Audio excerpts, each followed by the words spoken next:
গান দিয়ে যার নাগালা না পাই, গান দিয়ে তার চরণ ছুঁয়ে যায়। বিশ্বকবি রবীন্দ্রনাথ ঠাকুরের এই মহান উক্তি দিয়েই আমার এই ক্ষুদ্র জীবনের পথ চলা শুরু। জীবন পথে চলতে গিয়ে থমকে দাঁড়িয়েছিলাম বন অঙ্গনময়ে। কেননা গাছের শাখায় বসে পাখির কণ্ঠে গান শুনে সেদিন আমারও ইচ্ছে হয়েছিল গাইতে। এই ভারতবর্ষের একজন নন্দিত শিল্পী, যদিও তিনি আজ আমাদের মধ্যে নেই, সেই সকলের প্রিয় শিল্পী মান্না দে। ওনার একটি গানের কথা মনে পড়ে। সেদিন পাখিকে গাইতে দেখে আমারও গাইতে ইচ্ছে করে। সেদিন পাখিকে গাইতে দেখে আমারও গাইতে ইচ্ছে হলো। এই ইচ্ছেটা সেদিন আমার প্রাণেও জেগেছিল। আমি তো ভালো গায়ক নয়, ভালো গাইতে পারি না, তবু আমার মনে হয় যেন গানের মধ্য দিয়ে আমার সেই ধ্যানের দেবতাকে আমি আমার প্রাণে খুঁজে পাই। আমার এই সুরগুলি লুটিয়ে পড়ে তার চরণতলে, তখন তারই প্রেমের ছোঁয়া জাগে আমার এই ভাঙা বুকে। আর যখন গান ফুরিয়ে যায়, আঁখি মেলে তাকিয়ে দেখি আমার প্রাণের বান্ধব অনেক দূরে। তাই তো আমি ব্যথার সুরে কাঁদি।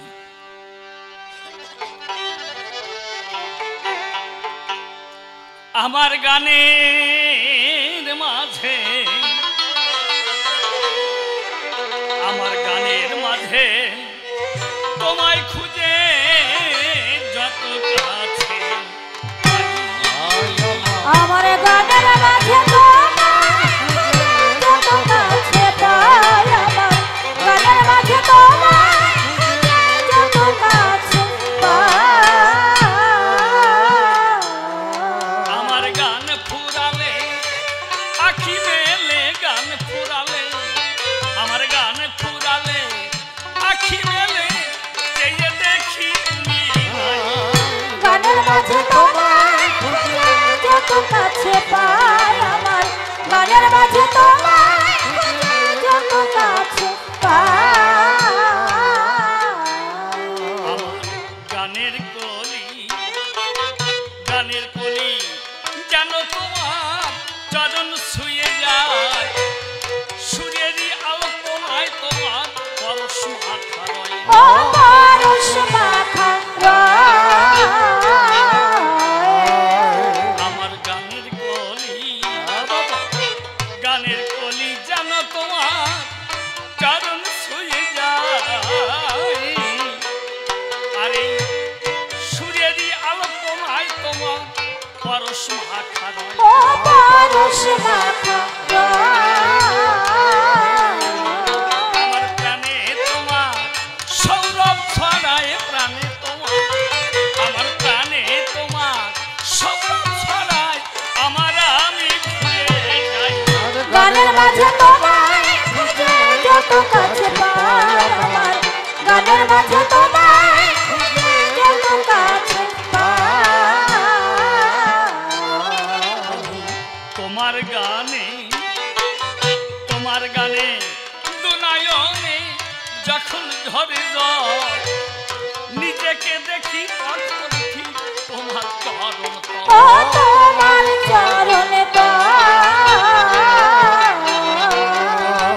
তোমার গানে, তোমার গানে দুনয়নে যখন ঝরে জল, নিজেকে দেখি তখন ঠিক তোমার চরণ। ও তোমার চরণে তখন তোমার প্রেমে হয় সুশীতল, তোমার প্রেমে আমি, তোমার প্রেমে হয় সুশীতল, আমার ব্যথা ভুলে যাই। গানের মাঝে তোমায় খুঁজে যত কাছে পাই, আমার গানের মাঝে তোমায় খুঁজে যত কাছে পাই। নিশি বলে নিশি বলে পূর্ণ হব তোমারই দানে, তোমার পূজার অর্থ সাজাই আমার এই গানে। ও আমার গানে নিশি বলে, নিশি বলে পূর্ণ হব তোমারই দানে, তোমার পূজার অর্থ সাজাই আমার এই গানে। ও আমার গানে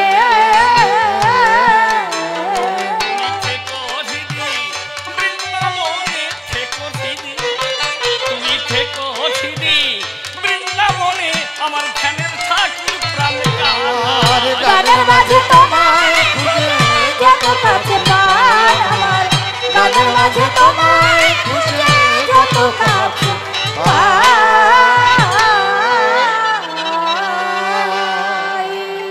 শ্রীহরির যুগল চরণ সভক্তিতে করি স্মরণ, ভব সিন্ধু তারণ কারণ পতিত পাবন হরি, তোমারই করুণা বলে শিলাভাসে সাগর চলে, পঙ্গুজনা অবহেলে লঙ্ঘিতে পায় গিরি। তোমারই করুণা লোভী মুখ হতে পারে কবি, অসম্ভব সম্ভব সবই তোমার করুণায়, তাই নিজ গুণে কৃপা করি দিও মোরে চরণ তরি, আজ কাব্য সাগর দিতে পারি তুমি দানীয় অবহয়। যাগ বন্দনার ভাব করি ক্ষান্ত, আলোচনার যে বৃত্তান্ত আদ্যপান্ত চূড়ান্ত সিদ্ধান্ত, শুনতে আমার একান্ত মনেরই কামনা। আছেন যত মহৎ ব্যক্তি আমার তো নাই বক্তৃতার শক্তি, হয়তো এই অধমরিক্তি আপনাদের হৃদয়ঙ্গম যুক্তি কভু হবে না। তাই দাঁড়িয়ে প্রথমবারে আমি প্রণাম করি আপনাদিগের পদনখরে।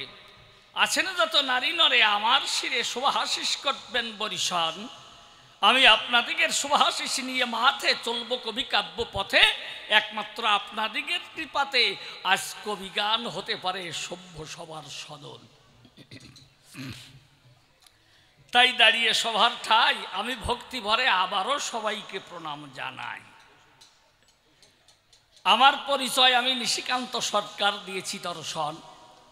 কবিগান গাইতে হলে পরে আপনাদের আছে জানা, স্বনামে কখনো কবিগান হয় না।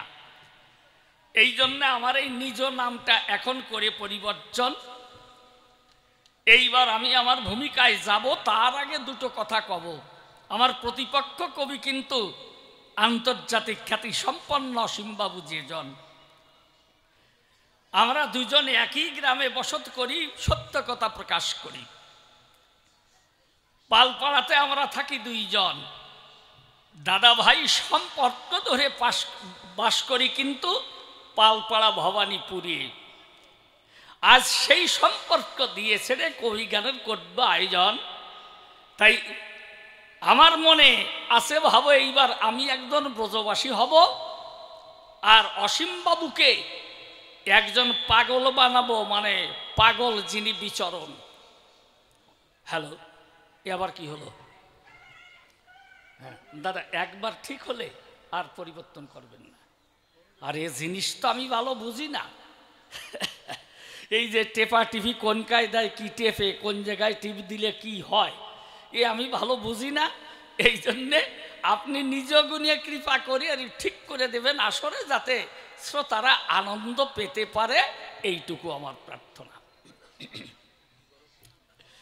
তাহলে আমার ব্যক্তি নাম নিশিকান্ত সরকার দিলাম পরিচয়, সেই নাম এখন করে পরিবর্তন আপনাদের কাছে প্রকাশী। এবার আমি হব একজন ব্রজবাসী, আমি সদানন্দ ব্রহ্মচারী নাম করলাম ধারণ।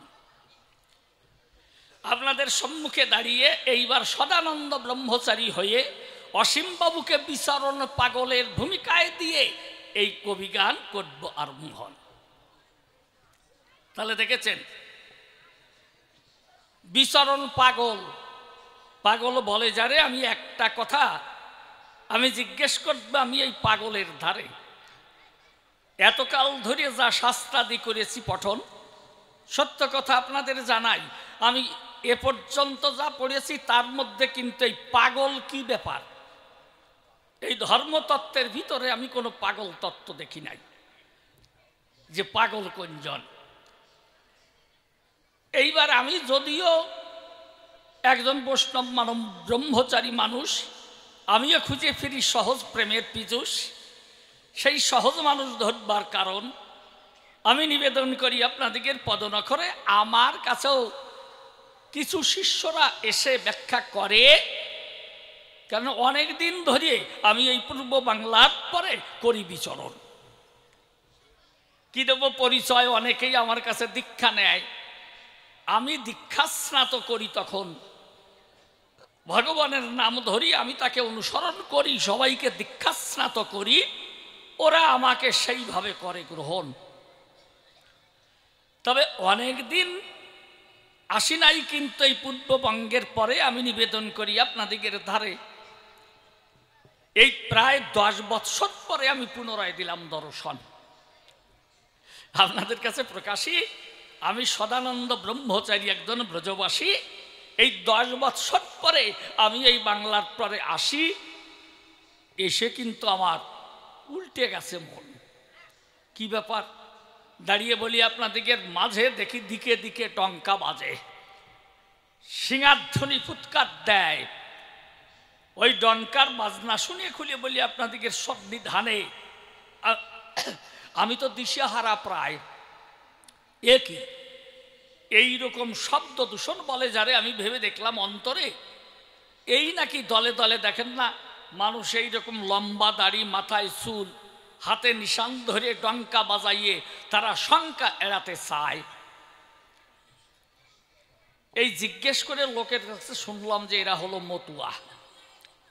দেখেছেন, এদের কিন্তু কোনো জামা কাপড় নাহি গায়ে, কেউ গামছা পরা, অপূর্ব চেহারা, আষাঢ় মালা গলায় ধরা, আবার এই লম্বা চুল, কেউ ঝুটি করেছে বন্ধন, এইভাবে কিন্তু বিচরণ করে। আমি খুলে বলি আপনাদিগের ধারে, শুনলাম এরা মতুয়া সর্বজন।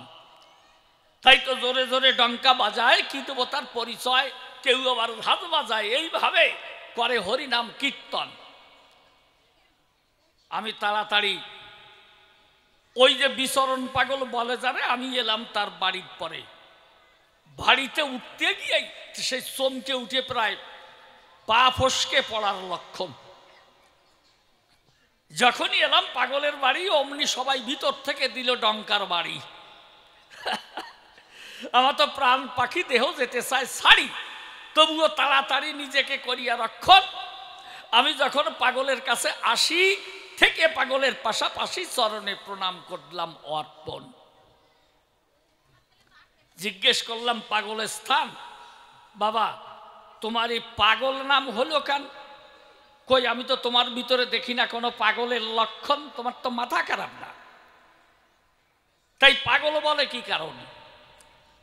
তাই প্রথমেই নিবেদন করব আমি বিচরণ পাগলের চরণ ধরে, এই পাগল তত্ত্ব বলে কারে, কেন সেই বাংলার নারী নরে তোমাকে সবাই পাগল বলে করে সম্ভাষণ। আমি তোমার কাছে জানতে চাই, এতদিন যত ধর্মশাস্ত্র পড়ি, বলি, কথা প্রকাশ করি, তার ভিতরে কিন্তু এই কোনো পাগল টাগল আমি কখনো কোথাও দেখি নাই।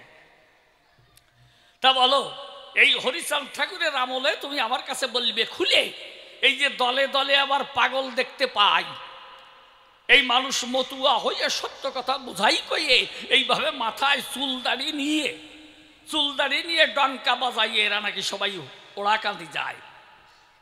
মানে ওইখানে হলো ঠাকুর বাড়ি, ছুটে যায় সবাই তাড়াতাড়ি মিলে, যত নরনারী তারা এইভাবে ডঙ্কা বাজাইয়ে ধায়। আমি বাবা জিজ্ঞেস করি তোমার ধারে, এই পাগল তত্ত্ব বলে কারে? আর এই মতুয়া যারা চরাচরে, এই মতুয়া তত্ত্ব কি তাও তুমি বুঝাই বলবে আমায়।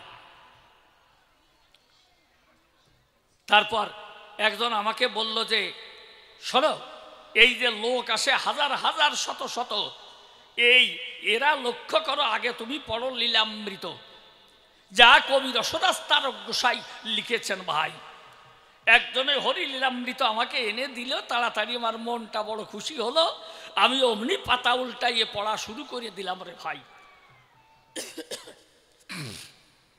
হরি লীলামৃত পড়ে পড়ে দেখলাম কি লেখা আছে তার ভিতরে। তারক গোসাই কলম ধরে লিখে গিয়েছে, আমি তাই পড়ে যাই। সকলেই হরণ করে তারে বলে হরি, রাম হরি, কৃষ্ণ হরি, শ্রী গৌরাঙ্গ হরি। প্রেমদাতা নিত্যানন্দ তার সমীপ ভরে, হরিকে হরায় সেই হরিভক্ত দ্বারে। নিত্যানন্দ হরি কৃষ্ণ হরি গৌর হরি, হরিচাঁদ আসল হরি পূর্ণানন্দ হরি। এইটা লক্ষ্য করি তো আমি অবাক হয়ে যাই। তাই তো ছুটে এলাম বিচরণ পাগলের কাছে। আমার মনের যত প্রশ্ন আছে আমি পাগলের চরণের কাছে তাই নিবেদন জানাই। পাগল প্রথম প্রশ্নের জবাব দাও, কেন তুমি পাগল হও? এই পাগল তত্ত্বটাকে আমি তোমার কাছে আগে জানতে চাই। আর দ্বিতীয় প্রশ্ন করি বর্ণনা, এই যে হরিলীলামৃত যিনি করেছেন রচনা তারক গোসাই, কবি রসরাজ তারক গোসাই যেজন ছিল তুমি আমার কাছে খুলিয়ে বলো। এমন কি শক্তির অধিকারী হলো সেই জন, সেই শক্তির গুণী আমি নিবেদন করি তোমার চরণে, যে কলম ধরে হরিলীলামৃত করেছে লিখন। এই যে সত্য ত্রেতা দাপর কলি গেল, আপনাদের সকলেরই জানার হলো ভগবান যুগে যুগে অবতারে এসেছিল। এইভাবে ধরাবক্ষে করি অবতরণ। ভগবানের যে লীলা কথা যারা দিয়েছে বক্তৃতা, তারা এক এক মহাপুরুষ, এক একজন। কি বাবা তাই নয়? হ্যাঁ, দেখো না ত্রেতা যুগে, আমি বর্ণনা করি আপনার দিকে পুরো ভাগে। ত্রেতা যুগে এই যে লিখলেন রামায়ণ, বাল্মীকি মুনি বরে যারে তখন নিজে হাতে ধরে এই রামায়ণ ব্রহ্মার আদেশে তিনি এই রামায়ণ করেছেন রচন। তার চেয়ে জীবন কাহিনী বুঝে নিবেন আমার বাণী। একদিন ব্রহ্মা যিনি নারদকে সঙ্গে নিয়ে ওই বনপথে ধায়, আর এই যে বাল্মীকি মুনি যারে বলে, সত্য কথা বলি খুলে, এই বাল্মীকি মুনি কিন্তু অত সহজ মানুষ নয়। দেখলেন, আগে ছিল রত্নাকর, খুলে বলি স্বভাবপর। এই রত্নাকরের জীবন অতি চমৎকার, মিথ্যা কথা নয়। আগে কিন্তু থাকেই বনের ধারে থেকে এইভাবে যত লোকজন চলে বনপথ ধরিয়ে তাদের সর্বস্ব নিয়ে হরিয়ে এইভাবে কিন্তু জীবিকা চালায়। দেখেছেন? তাহলে করেছিল দস্যুবৃত্তি। ওমা, ওকে ওকে একটু নিয়ে বাইরে গিয়ে, একটু থামায় আনেন, যাতে আর কোনো অসুবিধা না হয়। হ্যাঁ, বাহ, তো সুন্দর মানুষ দিদি ভাই। আমি তো অপূর্ব চেহারা চেয়ে দেখতে পাই, মাথার চুলগুলোও কেমন কোকড়া কোকড়া রয়। অপূর্ব তার নিজের থুতু, কেননা আমি কাছে ফেলে দিতাম কুতু কুতু। এই কাতু কুতু দিলেই যদি কান্না থেমে যায়। যাই হোক, এইবার মনে আছে ভাবো, আমি পুনরায় আলোচনার মধ্যেই যাব। এই যে রত্নাকর কিন্তু থেকে বনালয় মানুষের সর্বস্ব হরণ করে, আমি জানাই আপনাদিগের গোচরে, এইভাবে সর্বস্ব নিয়ে কেড়ে জীবিকা নির্বাহ করে, মিথ্যা কথা নয়। একদিন ব্রহ্মা এবং নারদ মুনি ছুটে চললেই দুইজনই ওই বনপথে যখন যায়, খুলে বলি আপনাদিগের ধারে হঠাৎ হুঙ্কার দিয়ে তখন ওই রত্নাকর দস্যু এসে তাদের সম্মুখে পড়ে, বলে দাও, তোমাদের কাছে কি আছে সব কিছু বের করে দাও আমায়। খুলে বলি আপনাদিগের নিকটে ব্রহ্মা নারদ মুনি তো চমকে উঠে, এ আবার কোনজন এই বনপথে এসে দাঁড়ায়? বলে আমি রত্নাকর দস্যু, জানো না আমি সকলের মাথায় দিয়ে বাড়ি, সর্বস্ব নিয়ে কাড়ি, আমি জীবিকা নির্বাহ করি থেকে এই বনালয়। এই দস্যুবৃত্তি করি আমি জানাই তোমাদের ধারে, সর্বস্ব নিয়ে হরে এইভাবে আমার জীবন চলে, মিথ্যা কথা নয়। এই জন্য কথা নেও, যা কিছু আছে তাড়াতাড়ি আমার কাছে খুলে দাও। ওরা বলে আমরা সাধু মানুষ, দেখো না কি থাকবে আর কি দেবো তোমায়। আগে তো নারদের বিনাটা কেড়ে এনেছে। খুলে বলি আপনাদিগের কাছে, এইবার নারদ বলছে আচ্ছা একটা কথা দেবে পরিচয়, ধরো আমাদের কথা ধরো, তুমি যে এই দস্যুবৃত্তি করো, মানুষের সর্বস্ব ধন করো হরণ, আচ্ছা বলো দেখি বাড়ি তোমার কে কে আছে, একটু খুলে বলো না আমাদের কাছে। বলেন মা আছে, বাবা আছে, স্ত্রী আছে, বাড়িতে এই তিনজন, আমি আর একজন দিয়ে তোমাদের জানাই কইয়ে আমরা মোট কিন্তু সংসারে চারজন। বলে আচ্ছা তুমি একটু বলো দেখি ভেবে, এই যে মানুষের মাথায় বাড়ি দিয়ে বা মানুষকে ধ্বংস করে নিয়ে সর্বস্ব কেড়ে নিয়ে তুমি যে তাদের চালাও ভরণ পোষণ, এতে যে তোমার পাপ হয়, কি দেবো পরিচয়? এই পাপের ভাগ কি নেবে তোমার ওই যারা আপন? পাপের ভাগ নেবে নাকি আমার কাছে বলো দেখি? বলে নেবে না মানে আমি বাঁচাই তাদের জীবন, তাদের জন্যই এ সমস্ত করি। শোনো, এই সমস্ত ফাঁকি ঝুঁকি ছলচাতুরি আমার সঙ্গে করো না কখন। বলে তুমি একটু বাড়িতে গিয়ে শুনি আসো না। যে বাবা, আমি শুনতে যাই আর তোমরা এদিক দিয়ে পালিয়ে যাও নাকি? বলে আমাদের দুজনকে গাছের সাথে করো বন্ধন, শক্ত লতা এনে বলি তোমার সন্নিধানে ভালো করে আমাদের দুজনকে করে লও বন্ধন। সেইভাবে যখন বন্ধন করে নিল, ওইভাবে রেখে রত্নাকর যখন বাড়িতে গেল, ধীরে ধীরে বাবার ঘরে দিয়েছে দর্শন। কিন্তু আজকে যে রত্নাকর মৃদু চরণ ফেলে বাবার কাছে এলে, বাবা তখন করে জিজ্ঞাসন, মাথা না তুলেই করে জিজ্ঞাসন, কয় রত্নাকর রে, আজ কোন সাধু পুরুষের সঙ্গে তোর দেখা হয়েছে নাকি? গলাটা হয়ে গেছে পরিবর্তন। রত্নাকর ডাক দিয়ে কয় বাবার ধারে, বাবা বলো দেখি আমারে, বনপথে যত নারী নরে করেছে ভ্রমণ, আমি তাদের সর্বস্ব হরণ করি দিয়ে তাদের মাথায় বাড়ি, কারো কারো ঘটে যায়ও মারণ। এইভাবে সর্বস্ব হরণ করিয়ে আমি ফিরে আসি ঘরে, তাই দিয়ে বাঁচাই তোমাদের জীবন। তেতে যদি পাপ হয় তুমি খুলে বলো তো আমায়, এই পাপের ভাগ তোমরা নেবে কি আমার মা বাবা দুইজন? বাবা বলে তুই আমার সন্তান, তা তোর এই পাপের ভাগ নেব কেন?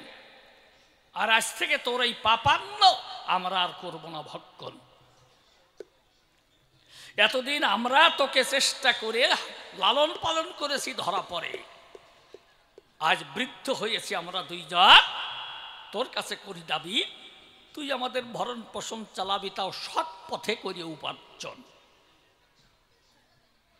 তোর অসৎ পথের অসৎ বৃত্তির রক্ত মাখা এই যত খাদ্য সম্ভার, এ আমরা জীবনে করব না গ্রহণ। এই কথা যখন কয়, রত্নাকরের দর বিগলিত ধারে খুলে বলি আপনাদেরকে গোচরে অক্ষি কোল বেয়ে অশ্রু বয়ে যায়। মা বাবার কাছ থেকে যখন অন্য ঘরে এলো, প্রেয়সীর কাছে গিয়ে বলেছিল, হে প্রেয়সী, আমি জানতে চাই তোমার সদন, আমি তোমাকে ভালোবাসি, বলো দেখি আমার প্রেয়সী।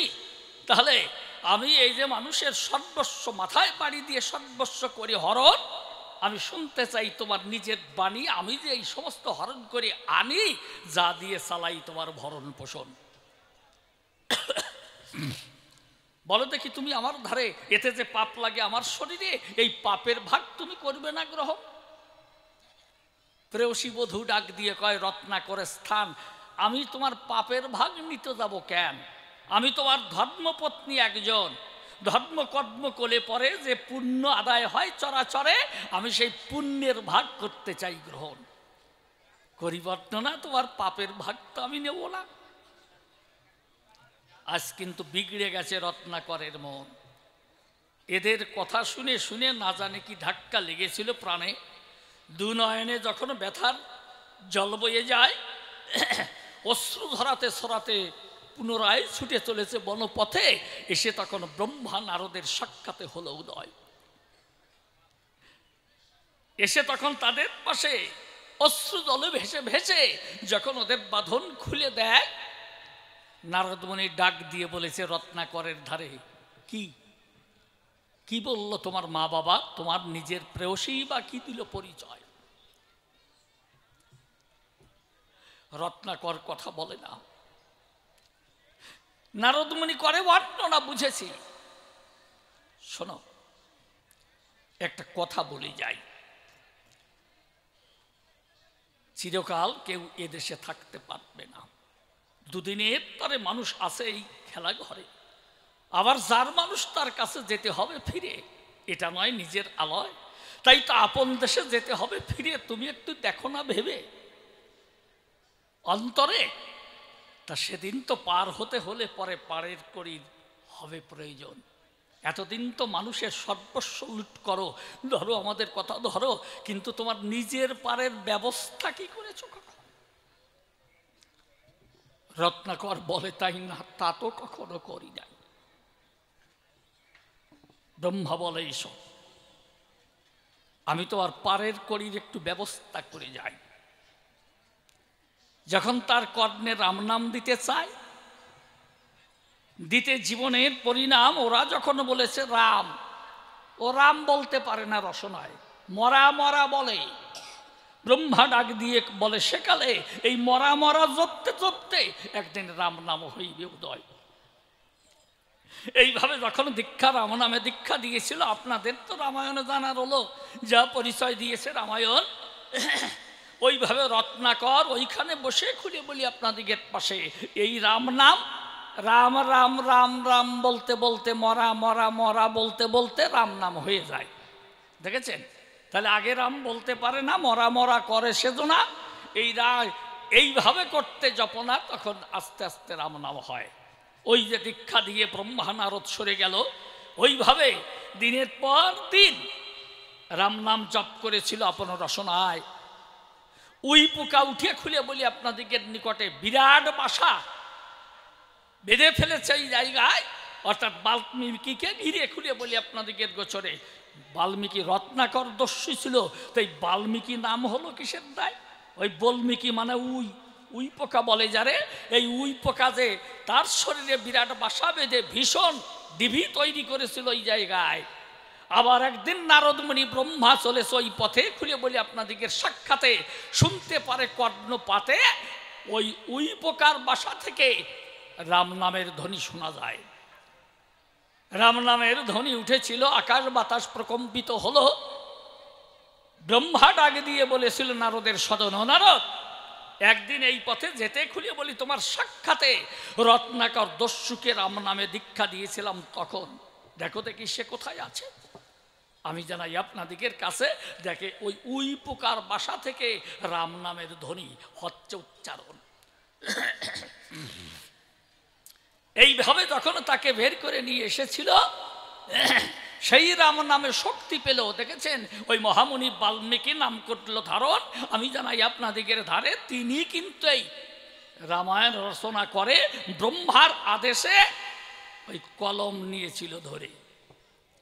দেখলেন? তাহলে এইভাবে রামায়ণে লিখে খুলে বলি আপনাদিগের বাকে, তাহলে এত বড় শক্তিধর পুরুষ মহাসাধক বাল্মীকি মুনি ওইজন, সে দিয়েছিল রামায়ণ লিখে খুলে বলি তোমার বাকে। ও বাবা, তাহলে বলো তো, এরপরে যখন কৃষ্ণলীলায় এলো মহামুনি, এই যে দেখো বেদব্যাস সত্য কথা করি প্রকাশ, যিনি চারি বেদের করিয়া ব্যাস, এই কৃষ্ণ কথা করেছিল লিখন, ভাগবত কথা লিখেছিল। আপনাদের কাছে বলা ভালো, তিনিও এত বড় শক্তিধর পুরুষ একজন। মহামুনি বেদব্যাস বলে ধরে চারি যুগের অমর হইয়া চরাচরে তিনি এই ভাগবত কথা লিপিবদ্ধ করে কৃষ্ণ তত্ত্ব করে উদ্ঘাটন। তাহলে দেখেন এত বড় শক্তিধর হইয়ে আপনাদের কাছে বুঝাই কইয়ে এক একটা গ্রন্থের করেছে আয়োজন। ও পাগল, তুমি আমার কাছে খুলে কও, তুমি আগেই আমার প্রণাম নেও, তোমার চরণে প্রণাম করি অর্পণ।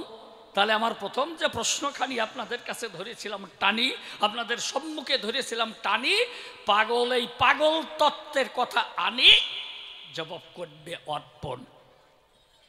আর এই তারক গোসাই যেজন ছিল এমন কি শক্তির অধিকারী হলো যে তিনি হরিলীলামৃত অর্থাৎ হরিতত্ত্ব করেছেন লিখন।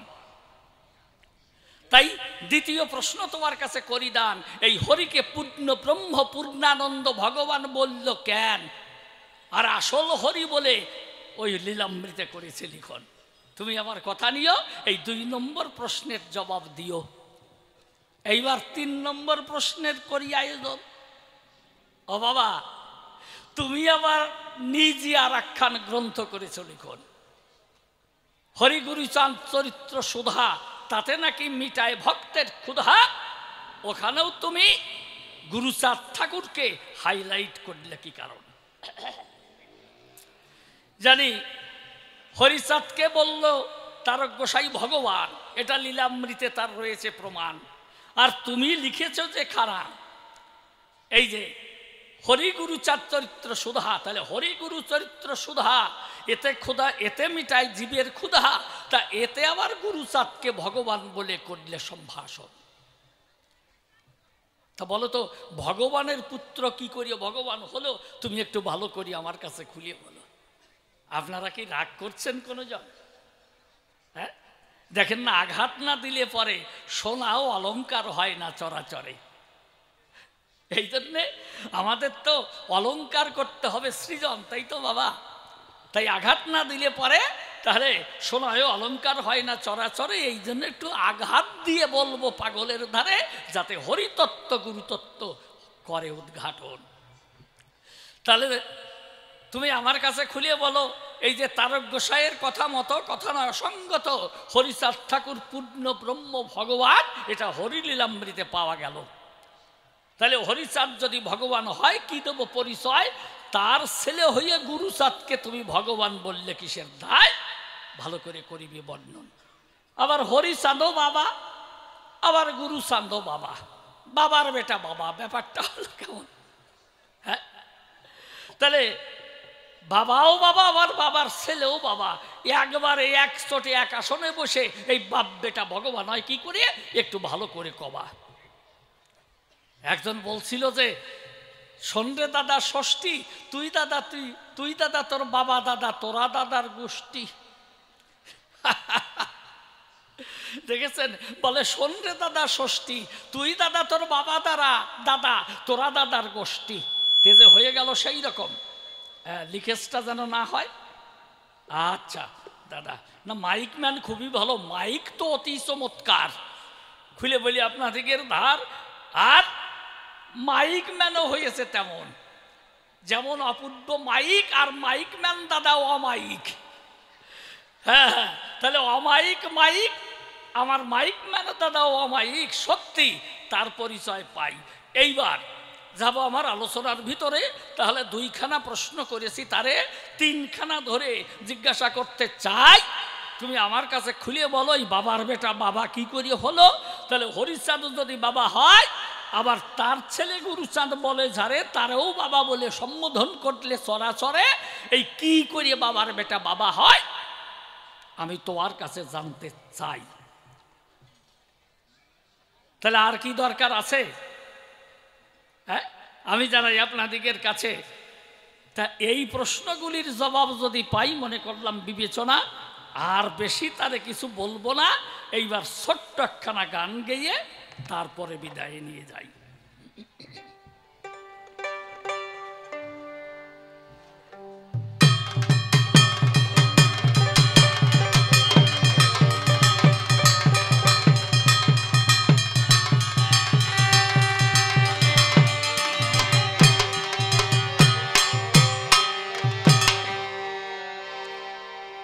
আমি তো তোমাকে যে পাবো দয়া, সে আশা মোর। আমি তোমাকে যে পাবো দয়া, সে আশা মোর। আমি তোমাকে যে পাবো দয়া, সে আশা মোর।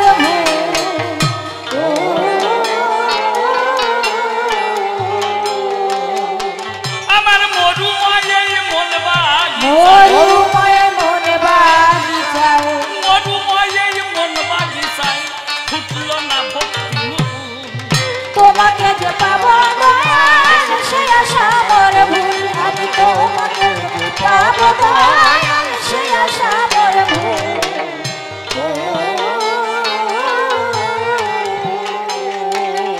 আমার মরুময় মন বাগিচায়, মরুময় মন বাগিচায়, মরুময় মন বাগিচায় ফুটলো না ভক্তি মুকুল। তোমাকে যে পাবো দয়া, সে আশা মোর ভুল। আমি তোমাকে যে পাবো দয়া, সে আশা মোর ভুল।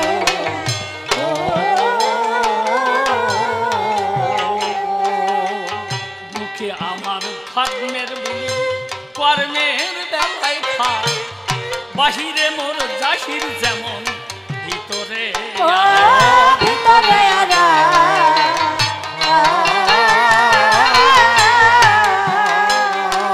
ও বাবা আমার কথা আমি বলছি, তবে অনেকের বেলাই সে দেখি আমার মতোই তাই।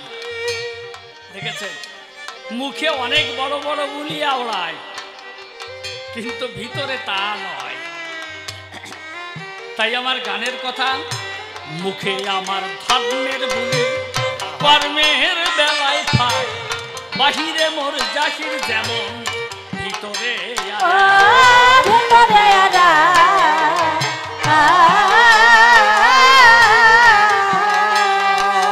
আমার মন মুখে ভাই ভীষণ ওরে মুখের ভীষণ ফারাক আমার মন মুখে ভাই ভীষণ ফারাক, জাগ জমকে ওই মন গুল। তোমাকে যে পাবো দয়াল সে আশা মোর ভুল আমি তোমাকে যে পাবো দয়াল সে আশা মোর ভুল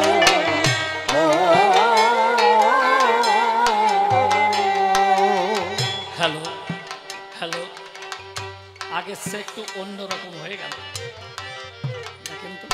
হ্যালো, ঠিক আছে।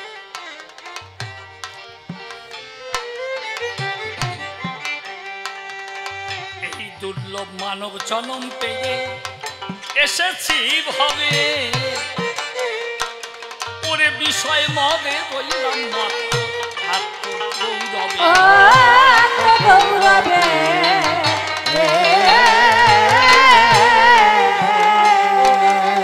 আমার পারের উপায় কি যে পারের উপায় কি যে হবে পারের উপায় কি যে হবে, ভেবে ভেবে থানাকে তোমাকে যে পাবো দয়াল সে আশা মোর ভুল আমি তোমাকে যে পাবো দয়াল সে আশা মোর ভুল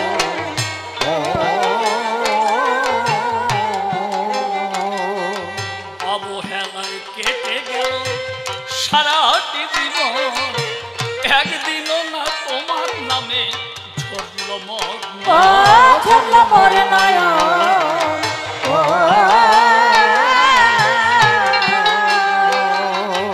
অবহেলায় কেটে গেল সারাটি জীবন, একদিনও না তোমার নামে ঝরল মন। ও ঝরল মোর নয়ন ও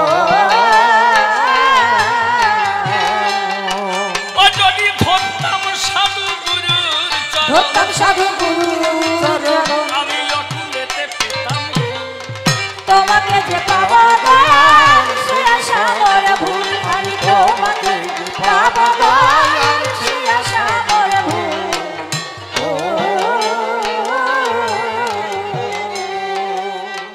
নিশি বলে করলাম শুধু অপরাধ জমা, তুমি নাকি পরম দয়াল, দয়ার নাই ও সীমা। দয়ার নাই সীমা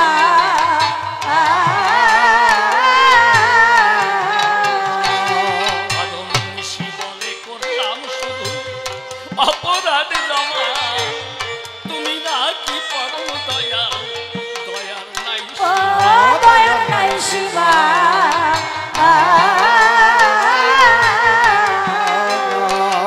আমায় করলে করতে পারো, আমায় করলে করতে পারো ক্ষমা আমায় করলে করতে পারো ক্ষমা, সেই ভরসায় বই ব্যাকুল। তোমাকে যে পাবো দয়াল সে আশা মোর ভুল আমি তোমাকে যে পাবো দয়াল সে আশা মোর ভুল